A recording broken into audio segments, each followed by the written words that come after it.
आक्रमण! आक्रमण! आक्रमण! आक्रमण! आक्रमण!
रावण के द्वारा भेजे गए कोई मायावी राक्षस होंगे। मेरे होते हुए प्रभु श्री राम की निद्रा को कौन भंग कर सकता है?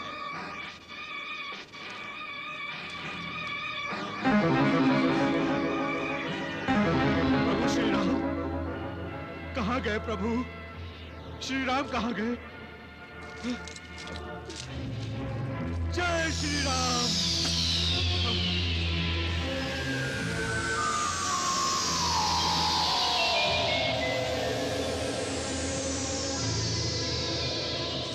प्रभु श्री राम प्रभु।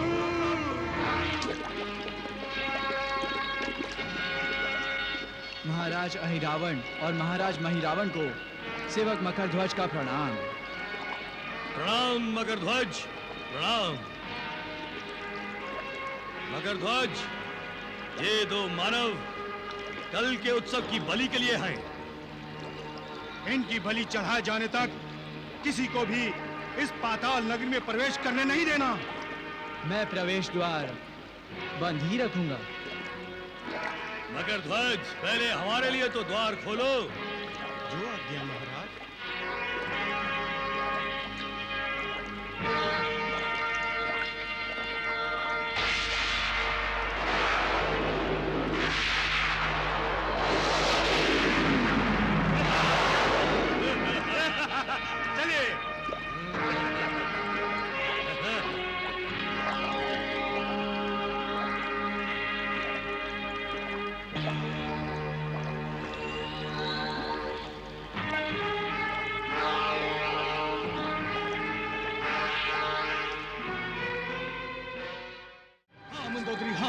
कल युद्ध समाप्त हो जाएगा। कैसे? कल पाताल देवी का उत्सव मनाया जा रहा है, जिसमें राम और लक्ष्मण दोनों भाइयों की बलि चढ़ा दी जाएगी और दोनों भाइयों की मृत्यु के पश्चात युद्ध कौन करेगा? युद्ध समाप्त। और रुक जाओ दशानन, रुक जाओ। अपनी सोच के घोड़ों पर घोड़े लगाना बंद कर रावण। केवल सोच लेने से चूहा शेर की सवारी नहीं कर सकता। कल की बलि की सोच पर हंस रहा है। अगले पल क्या होने वाला है जानता है तू?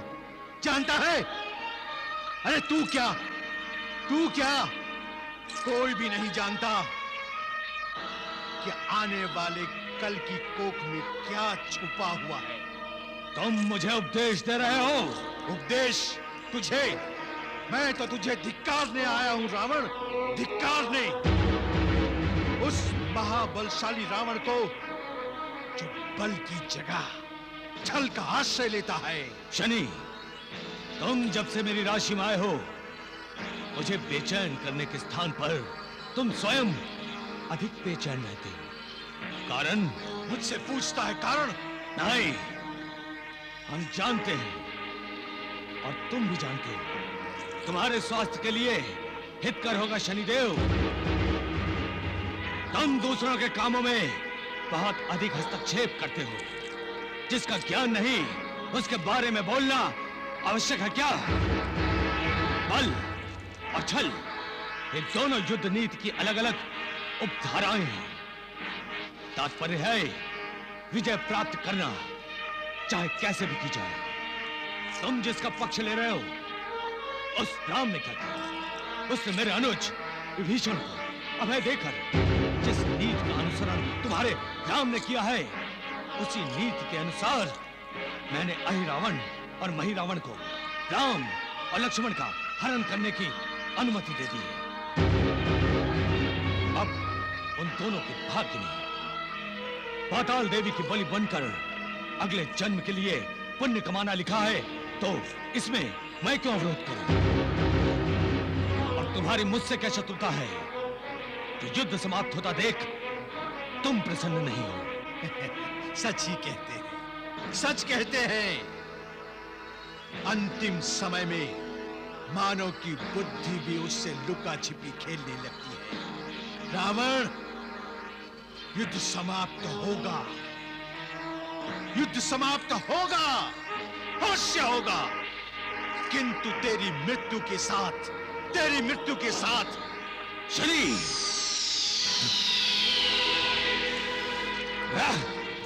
प्रभु, प्रभु श्री राम,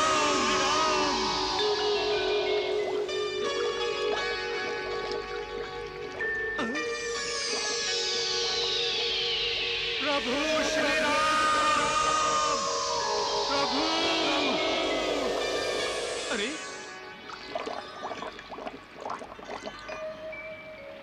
अरे, नारायण नारायण, पाताल लोक में भी वानर।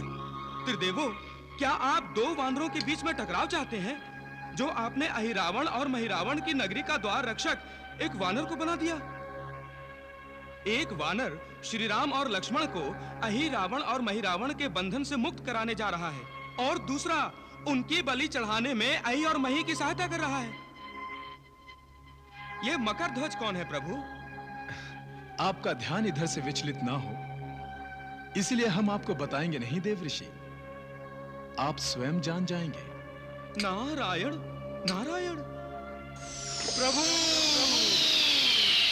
प्रभु श्री राम,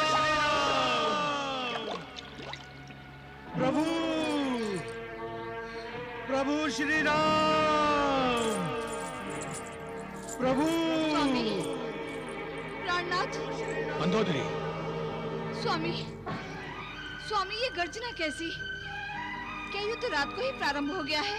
प्रारंभ? युद्ध तो समाप्त हो गया है मंदोदरी। समाप्त हो गया? इसका अर्थ यह है कि आप सीता को राम के पास लौटा रहे हैं? राम? कहाँ है राम? राम और लक्ष्मण अब इस संसार में नहीं रहे मंदोदरी। ये क्या कह रहे हैं आप स्वामी? सत्य कह रहा हूँ। मेरे मित्र महिरावण और अहिरावण राम और लक्ष्मण को हरण करके पाताल लोक ले गए। इस युद्ध में कुंभकर्ण और मेघनाथ जैसे मेरे महास्त्र जब निष्फल हो गए, तो अहिरावण और महिरावण रूपी महाअस्त्र मेरे हाथ लग गए और उन्होंने ही राम और लक्ष्मण का हरण कर लिया। अभी जो तुमने हनुमान की गर्जना सुनी, वो उसकी पराजय की खींच थी, खींच कि क्यों अपने स्वामी की रक्षा नहीं कर सका। वो क्यों नहीं कर सका?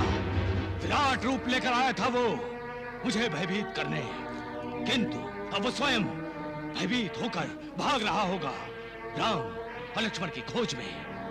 परंतु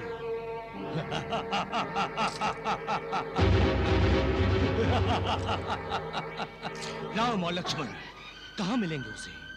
यदि वो भूल से भी पाताल लोक चला गया, तो महिरावण और अहिरावण दोनों मिलकर उसकी बलि चढ़ा देंगे देवी को। प्रभु श्री राम, प्रभु श्री राम,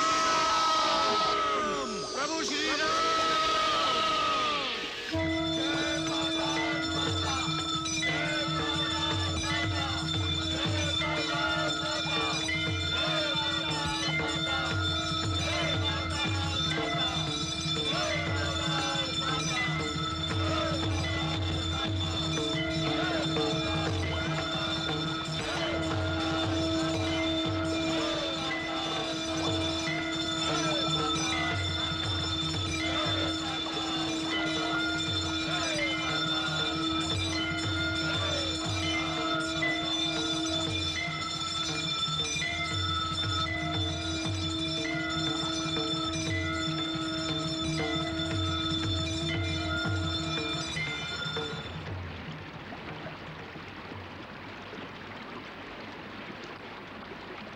प्रणाम पाताल देवी, प्रणाम।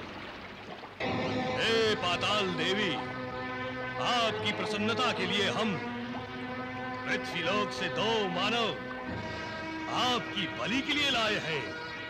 हम पर कृपा बनाए रखना देवी। कल हम आपको मनुष्य की बलि चढ़ाएंगे।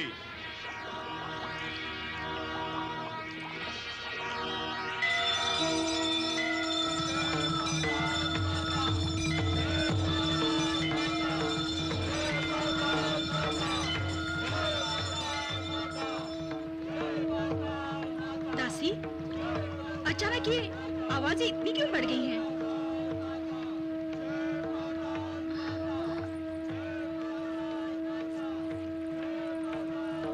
ऐसा लगता है जैसे किसी ने उत्सव में अचानक प्राण फूंक दिए हों। हमने प्राण फूके हैं महारानी।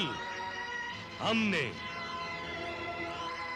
देवी की बलि के लिए 2 मनुष्यों को लेकर आए हैं हम। हमारे मित्र रावण के शत्रु थे ये दोनों। रावण भी प्रसन्न हो गया और कल देवी भी प्रसन्न हो जाएंगी। रावण के शत्रु? हाँ, इन दोनों भाइयों ने रावण के भाई कुंभकर्ण को और उसके पुत्र मेघनाद को युद्ध में परास्त करके उनका वध कर दिया। इतने वीर हैं वो दोनों? हाँ, वीर भी हैं और तेजस्वी भी। देवी भी उनकी बलि पाकर अति प्रसन्न होंगी। हाँ, जैसे तुम हम पर प्रसन्न हुई हो देवी। हे सुंदरी, कल देवी का उत्सव समाप्त होने के बाद हम दोनों तुम्हारे साथ उत्सव मनाएंगे।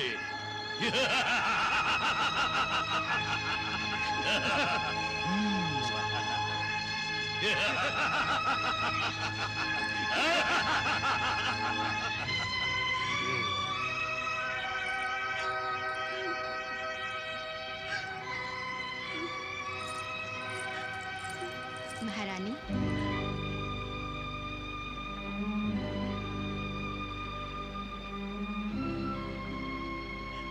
महारानी। दुर्मुखी, अहि और मही से घृणा है मुझे। जब भी वो दोनों मुझे स्पर्श करते हैं, मुझे ऐसा लगता है जैसे मैं अपवित्र हो गई हूँ। वो दोनों तो आपके पति हैं ना? नहीं, नहीं, नहीं। वो मेरे पति नहीं हैं। बलपूर्वक उठाकर लाए हैं मुझे नागलोक से। मैंने आत्महत्या करना चाहा तो मुझे धमकी दी कि अगर मैंने पातालोक छोड़ने का प्रयास भी किया तो वो मेरे माता पिता की हत्या कर देंगे और संपूर्ण नागलोक ध्वस्त कर देंगे। मैं विवश हूं दुर्मुखी। मैं पत्नी नहीं हूं इन दोनों की। भोगदासी हूं, केवल भोगदासी।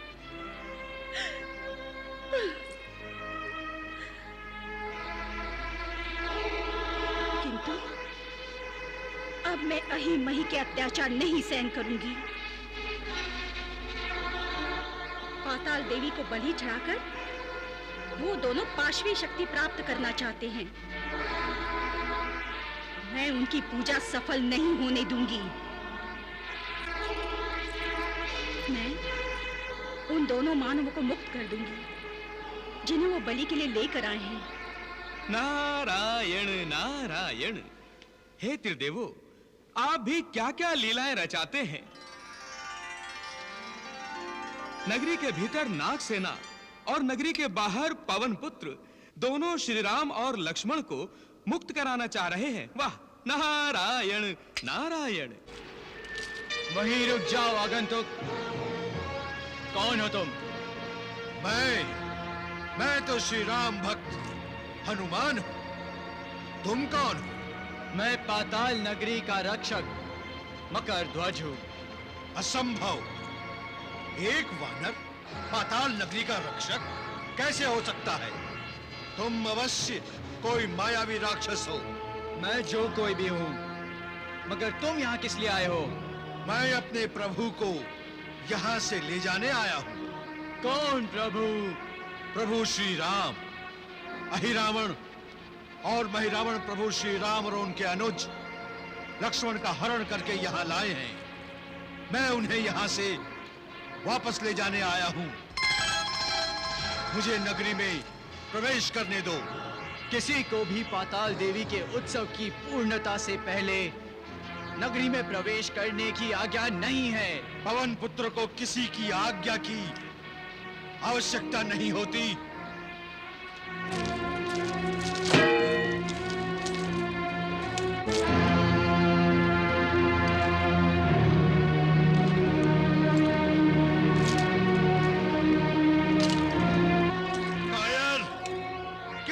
का शिष्य है तू? पीछे से प्रहार करता है।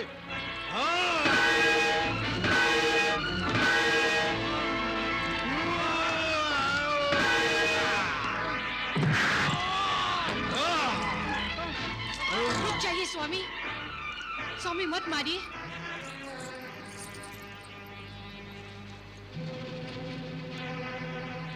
कौन है? मैंने आपसे विनती की पवन पुत्र, इस उदंड बालक को क्षमा कर दीजिए। नहीं, ये क्षमा करने योग्य नहीं है। इसने मुझ पर पीछे से आक्रमण किया है। ये दुष्ट है। जैसा भी है, आपका पुत्र है। मेरा पुत्र? ये तुम क्या कह रही हो? तुम मुझ पर मिथ्या आरोप लगा रही हो। मैं बाल ब्रह्मचारी हूँ। आप सत्य कह रहे हैं। तो फिर इसे मेरा पुत्र बताकर मुझ पर कलंक लगाना चाहती है? नहीं नहीं। दुष्टा, तू अगर नारी न होती तो अभी तक तुझे तेरे इस पुत्र के साथ मैं परलोक पहुंचा देता। आपका दोष नहीं है स्वामी। फिर मुझे स्वामी कहती हो तुम? मैं आपसे मिथ्या कुछ नहीं कहूंगी। जो कहूंगी सत्य कहूंगी। आपको ज्ञात नहीं, किंतु जब आप लंका दहन करके सागर के ऊपर से जा रहे थे तो क्या? उस समय मैं सागर में बैठी आकाश को देख रही थी। एक स्वर्ण के समान चमकता हुआ शरीर आकाश से जाते देख मैं आप पर मुग्ध हो गई।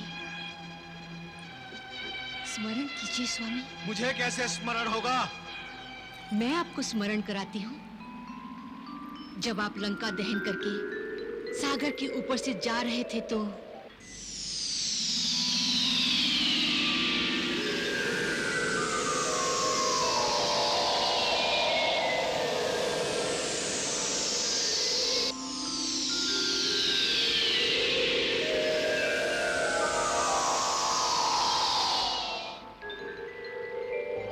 मैंने आपके शरीर से निकला स्वेद ग्रहण कर लिया। आपका ये पुत्र मकरध्वज आपके उसी श्वेत बिंदु का परिणाम है प्राणनाथ।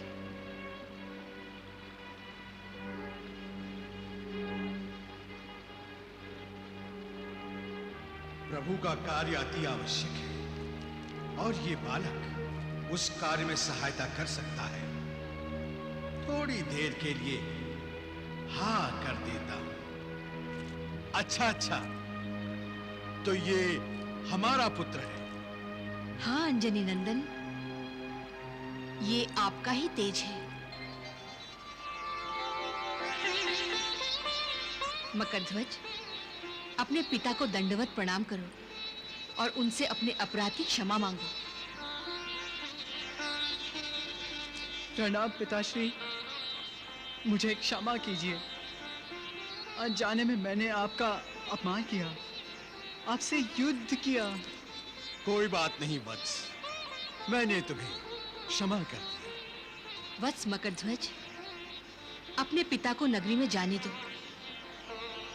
तुम नहीं जानते, श्री राम साक्षात प्रभु का अवतार है और ये हैं प्रभु के सेवक।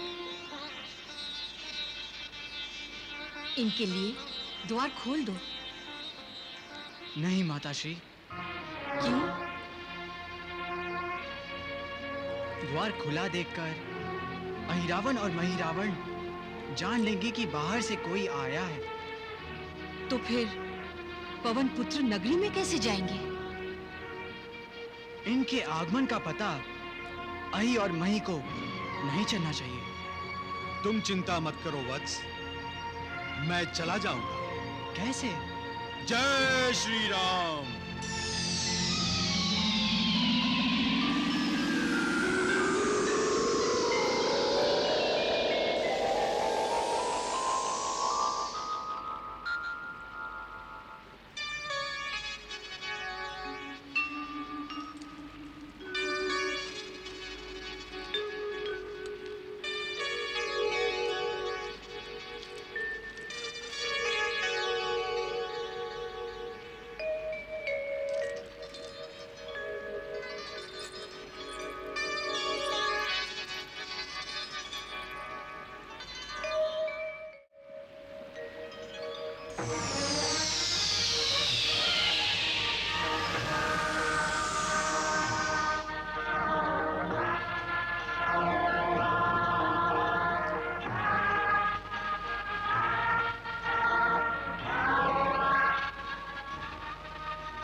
प्रणाम पाताल देवी। क्यों मुझे लज्जित कर रहे हैं प्रभु? सकल चराचर जगत के स्वामी को ये शोभा नहीं देता। देवी, इस समय मैं मनुष्य रूप में हूँ। मुझे मानव मर्यादाओं का ही पालन करना चाहिए। जो अनादि और अनंत है, वो मर्यादाओं में कैसे बन सकता है प्रभु? हे सर्वशक्तिमान, आप इस शक्तिहीन दशा में यहाँ, और वो भी अपनी ही निर्मित शक्ति रूपा के सामने। देवी, इस समय मैं मानव गुण दोषों के बंधन में हूँ। ये मत समझिए कि मैं अहिमहि के बंधन में हूँ। नहीं, मैं मानव विकारों के बंधन में हूँ। देवी, मुझे अपने इस अवतार में ये दर्शाना है कि यदि पृथ्वी पर देवता भी आ जाए तो वो विकारों से मुक्त नहीं रहेंगे, और जो विकारों से मुक्त हैं वही देवत्व प्राप्त करेंगे। प्रभु, आप इन बंधनों से मुक्त कैसे होंगे? देवी, मैं तो सदा मुक्त हूँ। ये बंधन तो भ्रम मात्र है। क्या आत्मा को विकार बंदी बना सकते हैं प्रभु? नहीं, आत्मा को कोई विकार स्पर्श तक नहीं कर सकता। अतः वे मन पर आक्रमण करते हैं। मन चंचल है, विकारों के अधीन हो जाता है। अब मुझे ही ले लीजिए। वानरों का साथ लेकर मैं दशानन रावण जैसे त्रिलोक विजेता पर विजय प्राप्त कर रहा हूं। इस विचार ने कुछ क्षण के लिए मेरे मन को अहंकार के अधीन कर दिया था। परिणाम, मैं मही अहि के बंधन में जकड़ गया। आप इस सांसारिक भ्रम जाल से मुक्त कैसे होंगे प्रभु? वो देखिए देवी, पवन पुत्र हनुमान इसका निदान करने आ रहे हैं।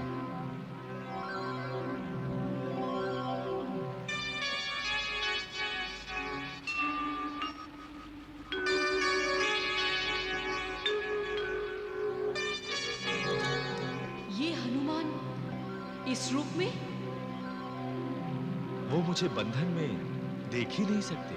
वाह वाह, अपने भक्तों को इतना गौरव आप ही प्रदान कर सकते हैं महाप्रभु। नारायण नारायण। प्रणाम प्रभु।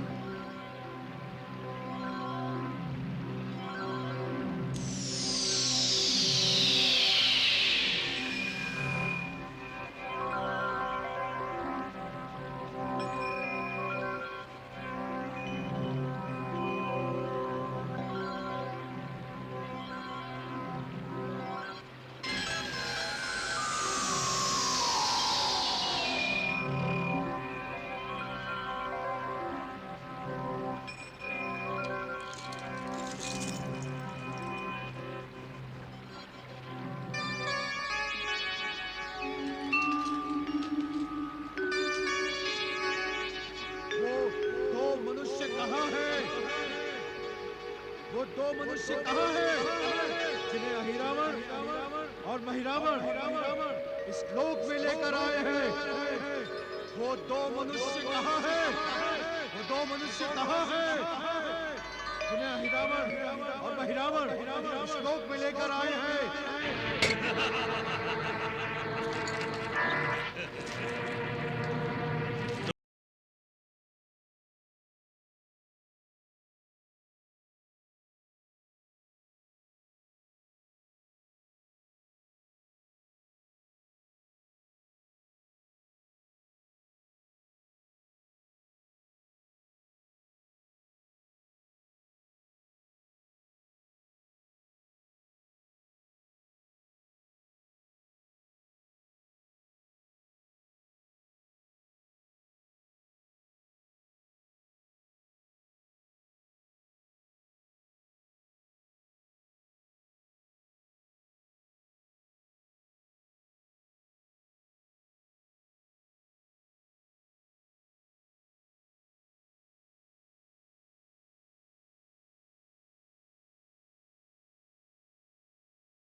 कहाँ जा रहे हैं महाराज? तुम जानते नहीं, पाताल देवी का पुराना मंदिर पाताल समुद्र के मध्य भूगर्भ में स्थित है। तो फिर हमारे पातालोक का मंदिर?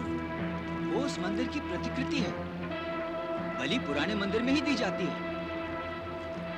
महाराज अहि और मही जब आवाहन करते हैं तो पाताल समुद्र से मंदिर पाताल लोक में प्रकट होता है। महाराज अवश्य उन दो मनुष्यों को देखने जा रहे होंगे जिन्हें बलि के लिए लाया गया है।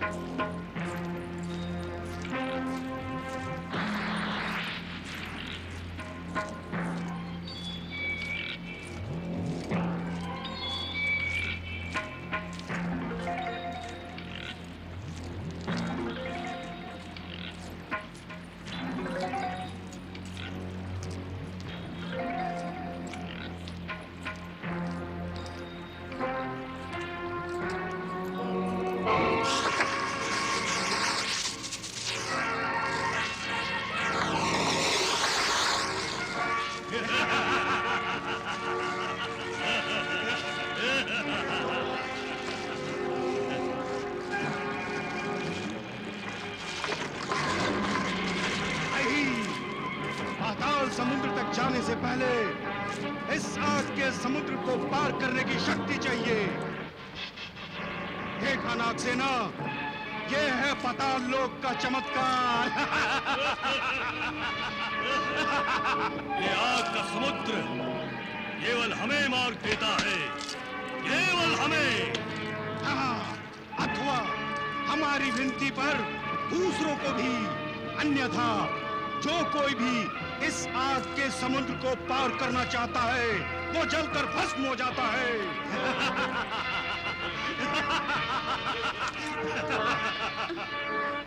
क्या हम इस आग के समुद्र को पार कर सकते हैं महाराज?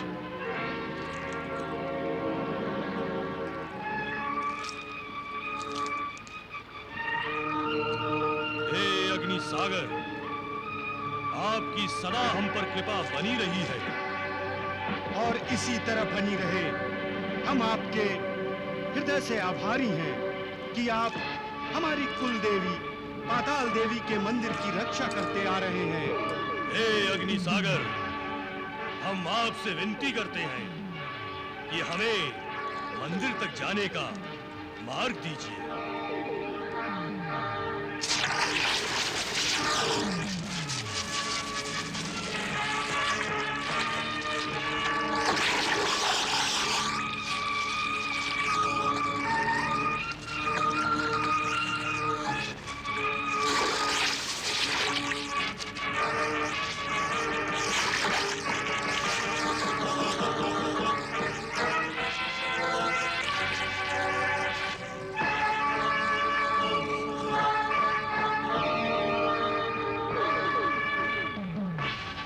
नारायण नारायण।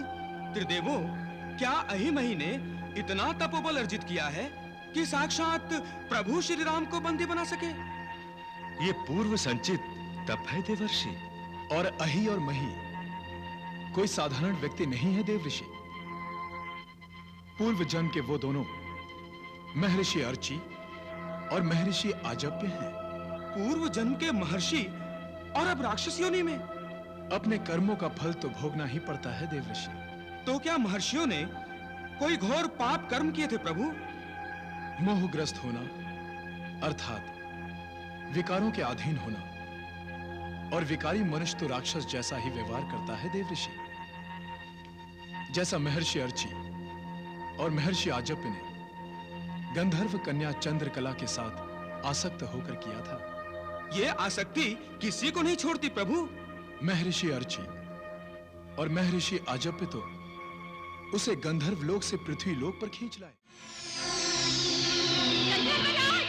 गंधर्वराज!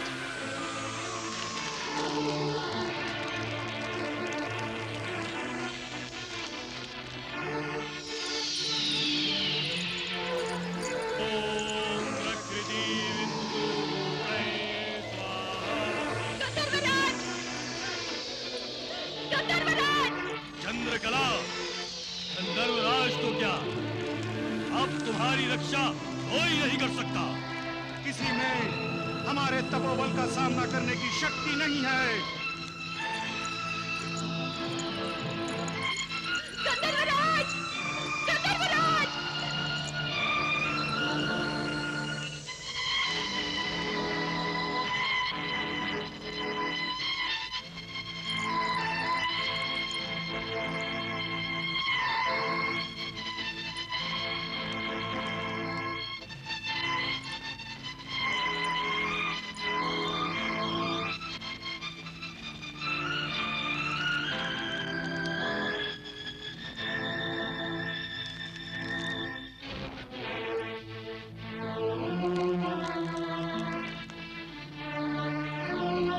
गंधर्व राजकुमार! गंधर्व राजकुमार! अब तुम्हारा गंधर्व लोक जाना असंभव है चंद्रकला। हमने तुम्हारे सौंदर्य पर मोहित होकर अपने तपोबल से तुम्हें यहाँ बुला लिया है। अब तुम हम दोनों से विवाह करोगी। नहीं, मेरे हृदय के स्वामी तो गंधर्व राजकुमार हैं। वही मेरे पति हैं। गंधर्व राजकुमार! गंधर्व राजकुमार! गंधर्व राजकुमार! कोई नहीं आएगा चंद्रकला। हमारे तपोबल को चुनौती देने का सामर्थ्य किसी में नहीं है। जो भी आएगा अपने तप सामर्थ्य से हम उसे भस्म कर देंगे। आपका अधपतन हुआ है। तपस्वी होते हुए भी विकारी हो गए हैं आप लोग। हम जो भी हैं हमारे हृदय में वास करो और मेरी मनोकामना पूरी करो। हमसे विवाह करो देवी। कदापि नहीं। नहीं कहने का परिणाम जानती हो। हम तुम्हें भस्म कर देंगे। नहीं महर्षि, हम पहले इसका भोग करेंगे। सावधान। तपस्वी होकर राक्षसी प्रवृत्तियां रखते हो तुम लोग। तुम लोग तो तपस्वी कहलाने के योग्य नहीं हो। राक्षस हो तुम, राक्षस। तुम चाहे जो समझो, हम तुम्हें प्राप्त करके ही रहेंगे। वहीं रुक जा राक्षसों। मैं गंधर्व कन्या चंद्रकला आप दोनों को इस दुर्व्यवहार के लिए शाप देती हूँ। आप दोनों अगले जन्म में राक्षस योनि में जन्म लेंगे।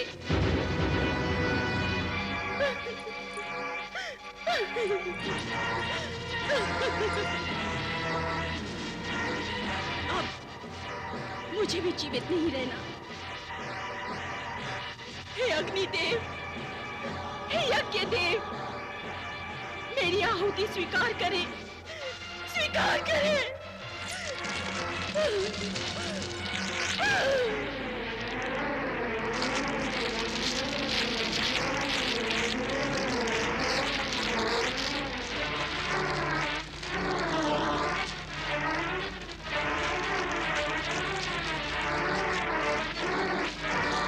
फिर क्या हुआ भगवान? महर्षि अर्ची और आजप्य का तपोबल कलंकित हो गया। तब उन दोनों को बहुत क्रोध आया। आजब हमें विकारी बनाने वाला कौन है? कामदेव। हाँ, कामदेव के कारण ही हमारे मन में प्रेम भावना अंकुरित हुई और कामदेव के कारण ही हमारा तपोबल कलंकित हो गया और हमारी अवनति हो गई। हमें राक्षस योनि में जन्म लेना पड़ेगा। दोषी कामदेव है। हम कामदेव को ही नष्ट कर देते हैं। हाँ, ना कामदेव होगा और ना ही किसी तपस्वी का तपोबल कलंकित होगा। हम कामदेव को बुलाएंगे।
रुक जाइए।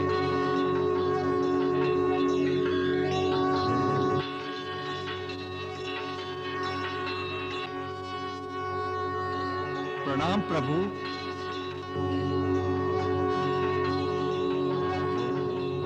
महर्षियों, ये आप क्या करने जा रहे हैं? कामदेव तो पहले ही देवाधिदेव शिवशंकर की क्रोधाग्नि में जलकर भस्म हो चुके हैं। ये कामदेव तो अनंग है, क्या आप उन्हें भी नष्ट कर देना चाहते हैं? प्रभु, कामदेव ने ही हमारे भीतर मोह जागृत किया। कामदेव के ही कारण हमारा तपोबल कलंकित हुआ और हम शापग्रस्त हुए। तो क्या उसका समाधान कामदेव को नष्ट करना है? महर्षियों, कामदेव है तो सृष्टि है। कामदेव नहीं रहेंगे तो संसार भी नहीं रहेगा। आप ये क्यों भूल गए कि कामदेव का काम है मनुष्य के मन में प्रेम जागृत करना? वो तो जागृत करेगी, ये आप जैसे तपस्वियों पर है कि वो काम पर विजय प्राप्त करें। आप अपने मन पर, अपने मन की आकांक्षाओं पर विजय नहीं प्राप्त कर पाए तो ये आपका दोष है, कामदेव का नहीं। आप जानते हैं कि ये दोष क्यों है? इसलिए कि आपका तप अभी अपूर्ण है।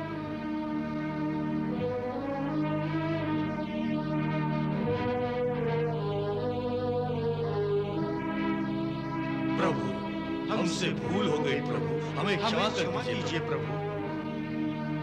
तो आप कामदेव को अपने तपोबंधन से मुक्त कर दीजिए।